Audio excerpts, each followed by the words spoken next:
आपको ये बात समझनी होगी कि सत्य दो नहीं हो सकते, क्योंकि सत्य यदि दो है तो फिर आप अद्वैत नहीं कह पाएंगे। और आपकी समस्याएं तब तक बनी रहेंगी जब तक कि आप समस्त संसार के साथ एक ना हो जाएं। तब तक तुम अशांत रहोगे जब तक समस्त अस्तित्व में एकत्व ना देखने लग जाओ। क्योंकि आप यदि ध्यान से देखें तो हमारे जीवन की अनेकानेक समस्याओं के मूल में एक ही बात बैठी है, और वो बात है भेद। स्वयं को और संसार को अलग अलग जानना, अर्थात दो सत्य जानना। स्वयं को समस्त संसार से कुछ विशेष, कुछ अलग महत्व देना। और यदि संसार को अपनी बड़ी बड़ी समस्याओं और छोटी छोटी समस्याओं, हर समस्या से मुक्त होना है, तो उसे इस भेद को मिटाना ही होगा। और इसी भेद को मिटाने के उद्देश्य से इस शब्द की रचना हुई, जिसे हम तत्वमसि कहते हैं। तुम वही हो, वह तुम ही हो। तो आप अगर देखें, यदि कोई व्यक्ति किसी का शोषण कर रहा है संसार में, या कोई व्यक्ति किसी का मालिक बन रहा है, किसी को लूट रहा है, किसी को मार रहा है, अत्याचार कर रहा है, क्रूरता कर रहा है, क्या वो ये सब कर पाएगा यदि वो ये जान ले कि जिस पर वो क्रूरता कर रहा है वो और क्रूरता करने वाला दोनों अलग नहीं हैं? किसी तरह का शोषण, किसी तरह का भेदभाव, यह सब द्वैत का ही परिणाम है।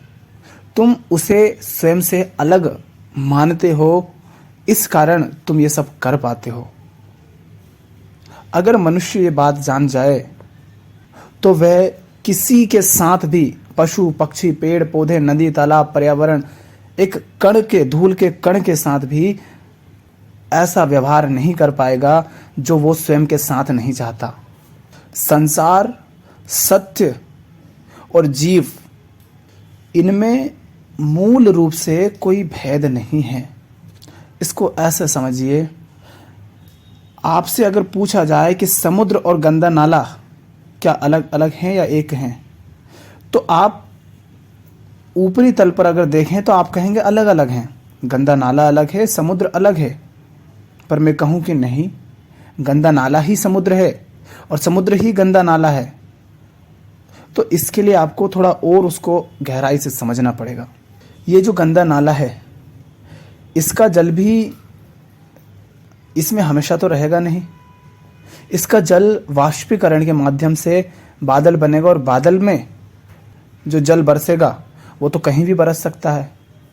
तो क्या वो जल नदियों में गिरकर या कुएं में गिरकर या किसी और माध्यम से या डायरेक्ट समंदर में नहीं गिरता होगा? बारिश के माध्यम से ज़रूर गिरता होगा। और समंदर का ही जल वाष्पीकरण के माध्यम से जब बादल बन जाता है तो वही जल क्या वापस नाले में नहीं आता होगा? हमारे घर पहुंचता होगा, घर से नाले में आता होगा या डायरेक्ट नाले में गिरता होगा। तो जल समुद्र का हो या गंदे नाले का हो, जल तो जल ही है।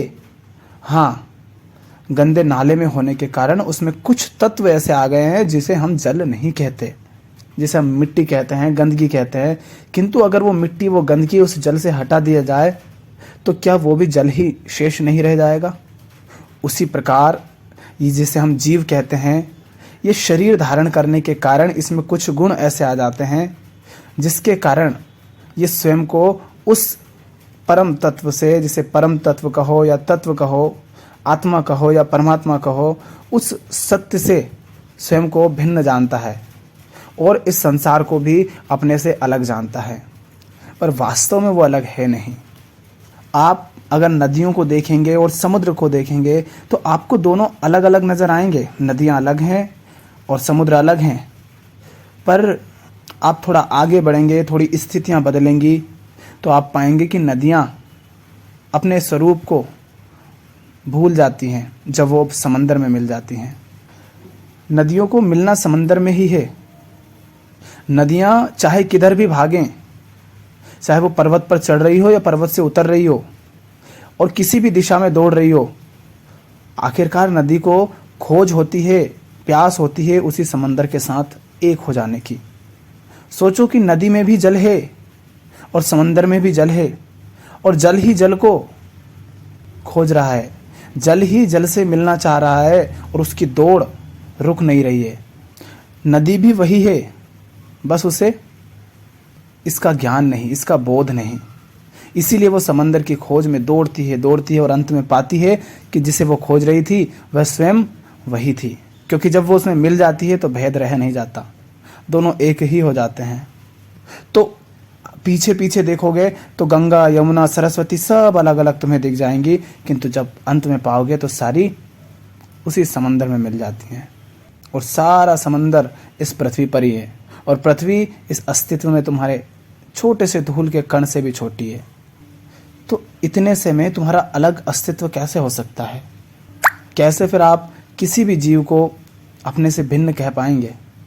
पर हमारा अहंकार होता है, हमको लगता हम कुछ खास हैं, हम में कोई बात विशेष है, और यही स्वयं को कुछ विशेष समझना, यही अहंकार हमसे फिर संसार में ऐसे ऐसे काम करवाता है जो संसार के लिए विनाशकारी होते हैं।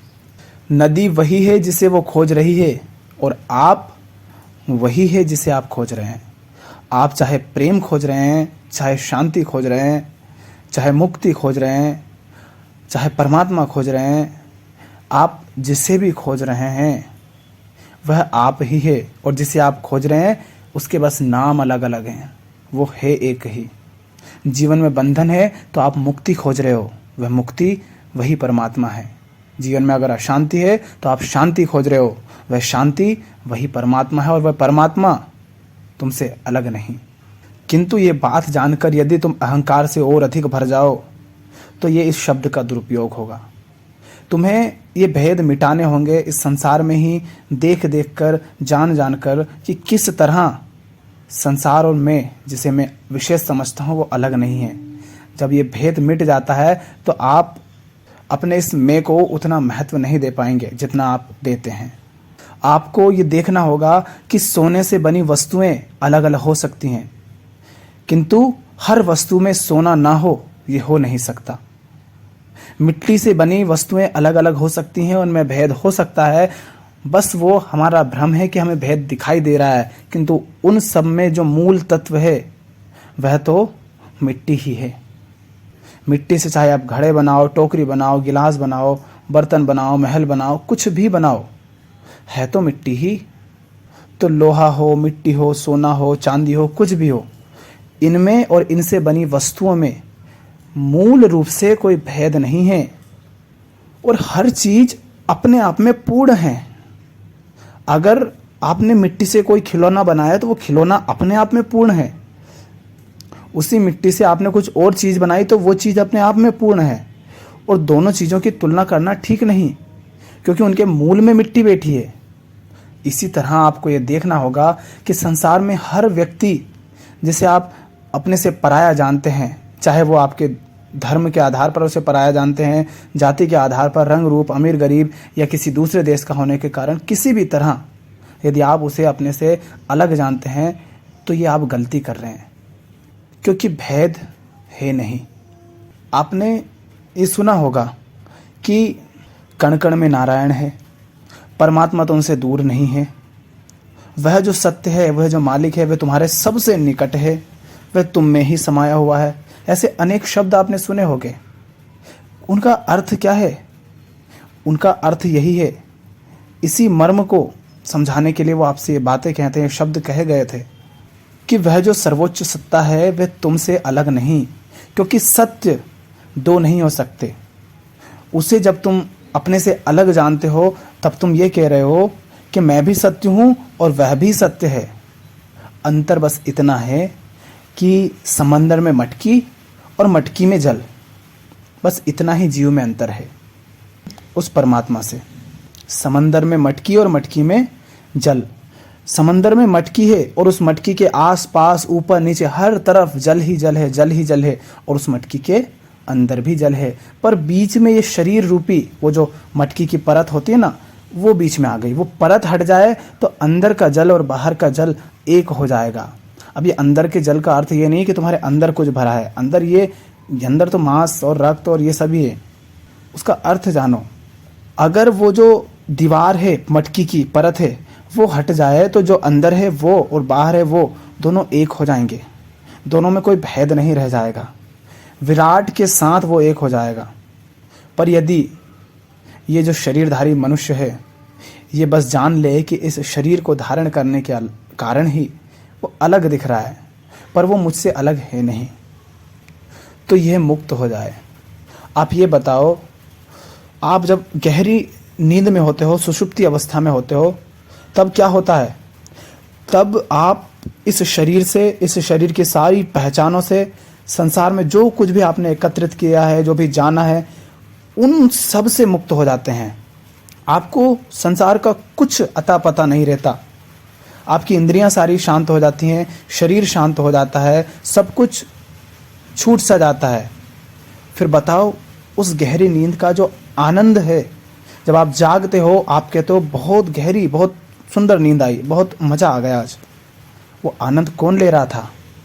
वो जो आनंद स्वरूप था वह उस परमात्मा का ही स्वरूप है, और वह परमात्मा ही इस शरीर का उपयोग कर रहा है। ये मटकी की भांति है बस। यदि तुम शरीर ही हो तो तुम्हारा शरीर तो सो रहा था, और यदि शरीर सो रहा था तो फिर आनंद कौन ले रहा था? आनंद वो ले रहा था जो सत्य है। शरीर तो मिथ्या मात्र है, जो आज है कल नहीं होगा, और कल था नहीं, बस अभी कुछ समय बीच में है, ना पहले था ना बाद में रहेगा। और वो हर पल लगातार इस शरीर में बदलाव हो रहे हैं, निरंतर बदलाव हो रहे हैं। तो शरीर तो सत्य है नहीं, किंतु वह जो गहरी नींद में भी आनंद की अनुभूति ले रहा है, और आत्मबोध होने पर, आत्मज्ञान होने पर जो जागृत अवस्था में भी संसार का साक्षी मात्र रहता है, वही परमात्मा है, वही सत्य है, वही आत्मा है। तो तत्वमसि यही कहता है कि तुम वही हो जिसे तुम खोज रहे हो, जो तुम्हारी तलाश है वो तुम ही हो। तुमने सुना होगा कृष्णमूर्ति कहते हैं पाथलेस लैंड, है ना? सत्य तक पहुंचने का कोई रास्ता नहीं है। क्यों नहीं? उसका अर्थ क्या है? उसका अर्थ ये नहीं है कि बहुत सारे रास्ते हैं या किधर भी जा सकते हो। उसका अर्थ अगर आप थोड़ा और सूक्ष्मता से देखें तो उसका अर्थ यह है कि जो सत्य की तलाश में है वह सत्य से जुदा नहीं, तो फिर कहीं और खुदा कैसे होगा? उसके लिए रास्ता कैसे होगा? रास्ता तो अस्तित्व में आता ही तब है जब दो हो, और जब दो है ही नहीं, द्वैत है ही नहीं, दो बिंदु ही नहीं है, तो दूरी कहाँ से? और दूरी नहीं तो समय भी आता है कब? समय भी अस्तित्व में तब आता है जब दूरी हो। उस दूरी के बीच में जो अंतराल है वही तो समय है। तो जब द्वैत नहीं है तो ना समय है ना कोई रास्ता है। इसीलिए तो सत्य का कोई रास्ता नहीं। आप जहाँ हो वही सत्य है, आप ही सत्य हैं। बस अज्ञान के कारण, आत्मज्ञान न होने के कारण जीव ये जानता है कि संसार अलग है और वो अलग है, और परमात्मा कहीं और है। स्वयं को समंदर की लहर जानो। लहर उठेगी और लहर का काम है वापस उसी में मिल जाना, कुछ देर नृत्य करना और वापस उसी में मिल जाना। अब लहर को चाहिए कि वो अपने आप को पकड़े ना, अपने आप को रोके ना, अपने आप को बचाए ना। अगर वो अपने आप को बचा के रखेगी तो वो समंदर से एक होना तो उसे है ही, पर जब तक नहीं होगी तो खुद को बचाने के प्रयास में वो बहुत अपने आप को ही चोटिल कर लेगी, लहूलुहान कर लेगी। और हम वही करते हैं। हम स्वयं को इस संसार के साथ एक नहीं कर पाते। हम संसार में अपनी हरकतें करते हैं, उसी के कारण हम खुद अपने आप में लहूलुहान हो जाते हैं। तो जीव का काम है कि वो संसार के साथ एकत्व रखे, उसके साथ एक हो जाए, समस्त अस्तित्व के साथ एक हो जाए। बर्फ यदि थोड़ी ठंडक ज़्यादा हो जाने के कारण स्वयं को जल से अलग समझता है तो ये बर्फ का अहंकार है। क्योंकि बर्फ और जल और वाष्प तीनों अलग नहीं हैं। जिस प्रकार बर्फ, जल और वाष्प अलग नहीं है, उसी प्रकार संसार, सत्य और जीव अलग नहीं है। बर्फ को ही जल हो जाना है और जल को ही सत्य हो जाना है, बर्फ वाष्प हो जाना है। तीनों के मूल में जो है उसमें कोई भेद नहीं। ऐसे बस मानना नहीं ये बात कि हाँ तत्वमसि, तुम वही हो। तुम्हें ये जानना है। इस संसार में जिस भी तरीके से आप देख सको, इस संसार के साथ जिस भी तरह से एक हो सको, आपको होना है। जब तक आपके लिए संसार अपने आप से पराया है, जब तक मनुष्य संसार को पराया जानेगा, समस्याएं बनी रहेगी, संघर्ष बना रहेगा, भाग दौड़ चलती रहेगी। और जहां आपने जान लिया कि दो है ही नहीं, और जिसके खातिर दौड़ रहे थे वो तुमसे अलग है नहीं, तो तुम शांत हो जाओगे। हमने कहा था कि तुम जब गहरी नींद में होते हो तब कुछ नहीं होता है, किंतु फिर भी आनंद होता है। तो इसका अर्थ क्या हुआ कि जिन चीज़ों के माध्यम से तुम उसे पाना चाहते हो वो तुम्हें उन चीज़ों के माध्यम से नहीं मिलेगा, क्योंकि वह तो उपलब्ध ही है। बस इन चीज़ों का बोझ तुमने अपने आप पर लाद रखा है, और जब इस बोझ को उतार दोगे तो वह तुमको उपलब्ध हो जाएगा। तुम्हारे सिर पर 50 किलो का वजन रखा और तुम थक गए हो, और तुम कहते हो कि मुझे 5 किलो वाली वो स्पेशल चीज़ है, वो ला कर दे दो, इससे मेरा बोझ कम हो जाएगा। क्योंकि वो जो 5 किलो वाली चीज़ है ना, वो रुई से बनी हुई है, उसमें वजन कम रहता है। तुम कुछ भी धारण करो वो तुम्हारे वजन को बढ़ाएगा। और उस बोझ से मुक्त होने का तरीका क्या है? जो पहले से अपने सर पर बांध रखा है, चाहे मानसिक रूप से चाहे स्थूल रूप से, उसको उतार दो। उससे निर्लिप्त हो जाओ, उससे अनासक्त हो जाओ। उससे जो उम्मीदें बांध रखी हैं वो उम्मीदें हटा दो, तो तुम्हें वो उपलब्ध हो जाएगा जिसकी तुम्हें तलाश है। या यूं कहो कि तुम उसको उपलब्ध हो जाओगे, तुम उसके साथ एक हो जाओगे। और